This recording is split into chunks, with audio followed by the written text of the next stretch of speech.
Man, it's a cool day in Indianapolis this morning, and I just drove a homeless person to a homeless shelter, Wheeler homeless shelter. Hopefully he got in. I waited for a few minutes just to make sure he did. Got into a fight with his wife. Apparently, I can empathize with getting into a fight with your wife, not being on the lease, getting kicked out, being homeless. 2014. I was arrested for that, for sleeping in my vehicle. Don't have that wife anymore. She wasn't my wife at the time. Actually, we'd already gotten a divorce. I don't know where I'm going. That's the problem with getting into relationships with people with mental disorders, personality disorders. It's just crazy. So yesterday I was on Twitter. I like to read Michael Malice's tweets. They're really awesome. It's just a refreshing thing to see someone who's so he doesn't care if someone calls him a racist over and over again, because that seems to be all the left has anymore. It's just calling people racist, saying orange man bad, you're racist, and that's their entire argument. You're just they're the party of identity politics. And I used to I used to be affected by that a little, but nowadays I'm not affected by it anymore, because even if you breathed that you may be thinking about voting for Trump, it's just this shame and self-editing you find yourself spiraling into. But it's and I'm by no means a Trump supporter, but I did vote for him last time around, and I think it was the whole Hunter Biden laptop and all the suppression of a story by NPR and by Twitter, and the New York Post being locked out of their account. That was insane. That was the most insane thing I've ever experienced in free speech in the United States. That being said, I think Twitter should have the right to do that. I think they should be a major check on the power of media and the power of government. And being an anarchist, I think decentralized power is a good thing. And one way to decentralize power is by allowing people to own their property, make decisions about their property, which includes if they ask you to wear a mask, wear a fucking mask. But don't mandate it. There should be no mask mandate. Fortunately, here in Indianapolis, we have a coward governor who he does the same thing every other governor does, and it's bullshit. But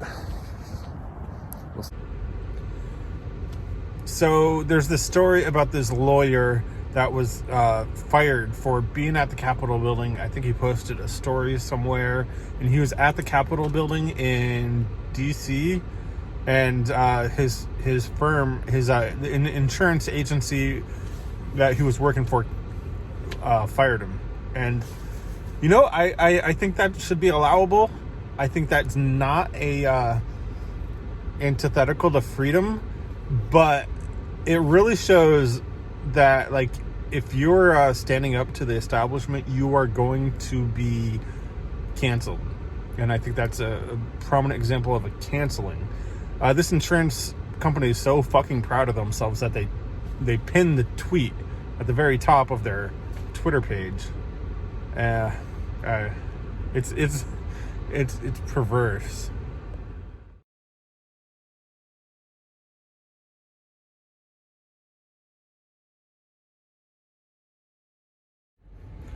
So right now, Twitter is editing the tweets of the President of the United States. Not editing, but, selecting which tweets you can see, which tweets you can't see. I think that's terrible. It's absolutely terrible. It should be allowable, like I said.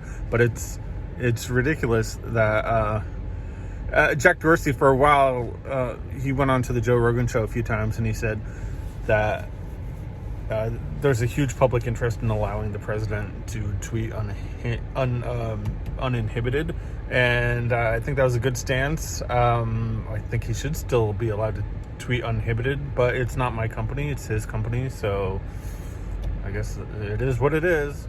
most people can't really afford to be canceled like that. I think that attorney is going to be fine. But we're entering into a weird period in United States history where you can't really voice your opinions anymore. If you support people standing up to big government in a non-traditional fashion, you might get canceled from your job, and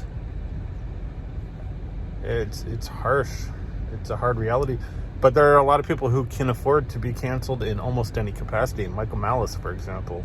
But if you can't afford to be canceled, you have to edit yourself. It's weird.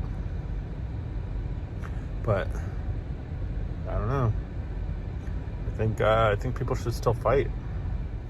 The biggest, ironically fascist movement in the United States right now are people who are both Antifa and vote for Joe Biden. It makes no sense. Every time I confront people on Facebook for voting for Joe Biden, they're like, I didn't vote for the guy. I don't like him. I thought he was evil too. But they're celebrating the victory of Joe Biden when he voted for the 94 crimes bill. He was he voted for the Iraq war. Under Obama, as a VP, he bombed like 1 million different countries, and people think that he's the good guy, like this establishment candidate who allows his son to start a business and profit off his position.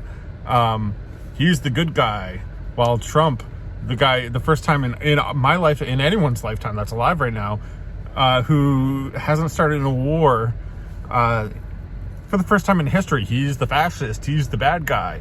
But no, I mean, Biden is a total fascist. His policies were totally racist. He was a segregationist. And we see people celebrating that. Antifa has no moral high ground. They have no legs to stand on. And I don't know. It's confusing why people just don't get it. And I think I'm starting to follow Michael Malice a lot more. I keep on mentioning him.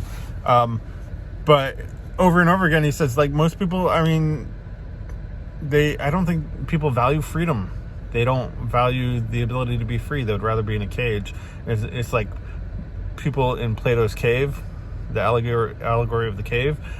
Some people prefer the shadows on the wall to the real responsibility and vivid life that freedom will bring them. At this point, I don't really have advice or anything for anyone. Like, what are we supposed to do at this point? The last year, Trump has betrayed his followers. He's allowed... Here's the thing about decentralized... I prefer decentralized power over centralized power, but all these governors locking their people down, and they do the same exact thing. There's something mechanistically, I think, broken about the system where every governor thinks the same solution to the problem is valid. In Florida, even, when they say Florida's open and free, but they're not really. If you go to the little towns in Florida, every one of them have their little dictatorships and their little rules for people shaming and yelling at them. It's nuts. I think the Ninth Amendment really needs to be invoked. The Ninth Amendment is where people have their constitutional liberties, and they should defend them.